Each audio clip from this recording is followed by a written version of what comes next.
Howard Stern Show.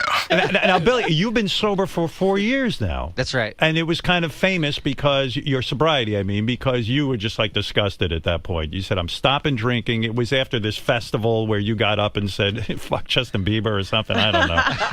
I don't. They had cut. You don't even remember the incident. It's a blur. Was it a whole intervention, or you just kind of knew, like, that's it?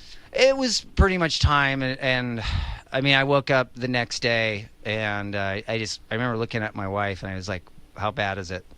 And she says, "It's pretty bad." Pretty bad. So it's not. We're getting on a plane. We're going home. So the boys didn't have to come in and do an intervention or anything like that. No, it wasn't anything like that. It was just more like everybody agreed that I needed to get it together. And it's hard to take advice from some guy who threw a television once out of a hotel room. He can't come and tell you that you're out of control. Yeah, well, it was honest concern because Right. at that point it was beyond like booze. It was drugs and stuff. It was. Like that. Are you guys happy Billy stopped doing everything? I mean, has it made life easier for you? Oh, yeah. It has. Yeah. Yeah. We want him to live a long time. Yeah, of course. I'm awake at 7 a.m. Wow. on Howard Stern. Oh, my God. Look at Sobriety you. has brought me here. Yeah, it really has.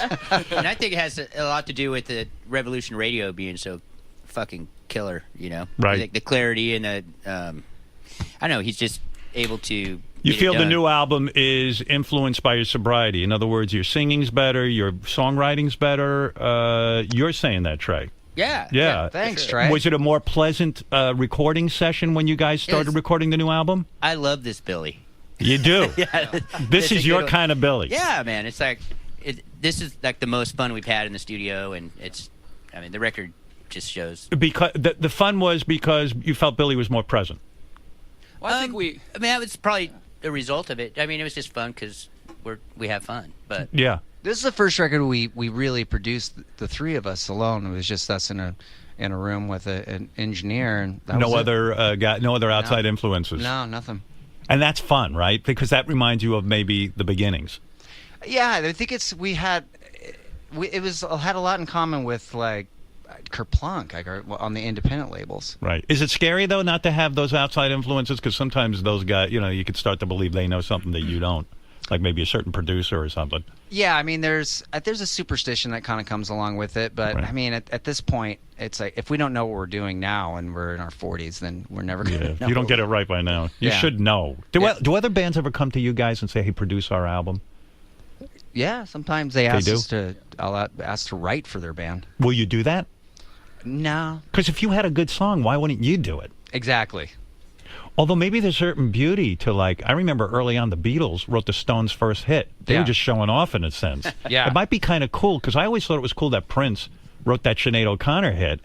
And it is just sort of a cool move to write for somebody else, I think. Yeah, if you can collaborate with somebody that you really like, and then that's pretty cool. But sometimes I am too selfish though. It's like if I write something good, I'm like, oh yeah, I couldn't write anything for you. Yeah, well, I'm shocked like how someone like Sia could be writing these songs for other artists, and they're so fucking good. I would just think she would record those, Yeah. Yeah. Is that what she did? She's written for people for years, and then she gave them to Rihanna and this and that. I think Lady Gaga did that too. Lady Gaga did it, yeah. Mm-hmm. Yeah. What do you think of the state of music? You guys liking anybody now, or are you just kind of not listening that much? I have no idea. I don't really know what's going on. I mean, I always keep my ear to the underground, really. Right. Where do you go for that? How do I get in touch with the underground? Well, You have to go to clubs and stuff? no, I mean, it just kind of, you just search, there's like this band that we touring with right now, they're called Dog Party, two girls, Right. Sisters, they're fantastic. And How'd you find them? through my kids. Wow. Yeah. So, and some great indie labels out too. Yeah. Right Yeah. there. Don't you Burger feel? Records is great. But don't you feel bad for these indie bands now? I mean, there's just no music business. You can't even get discovered. It's very difficult. It really is. It's the most difficult industry now. I think there's a lot of freedom in it too, though. I mean, because it's you can record at home nowadays on Pro Tools, and Right. these bands can get together. You can put your song on, YouTube or on something. on YouTube, and Yeah. all of a sudden everyone can see it. You don't have to. Yeah. You don't have to sign to a major. yeah, it depends on which way you look at it and what game that you want to play. If you want to play a game that was from 1994, you're going to lose. Right. If you do it, and you're just doing it like through YouTube or whatever, making your own videos and just making fun junk, then eventually you'll find an audience for it. How long did it take you to write the new album? Was it a quick process, or? I'd say it was about off and on probably about 2 years. 2 years. Yeah. Wow. Yeah. Bang Bang was written in 2014. Jeez, boys are perfectionists. I guess. And no drinking during it. Are you guys drinking in front of Billie, or are you keeping it real? I mean, I think with I think we know the difference between partying and celebrating at this point. Right. If there's a night out and we're gonna have a glass of champagne, tear it up a little bit. Sure, Doesn't bother you, Billie? No. Awesome. Fucking guys have it under control. Look at you, successful.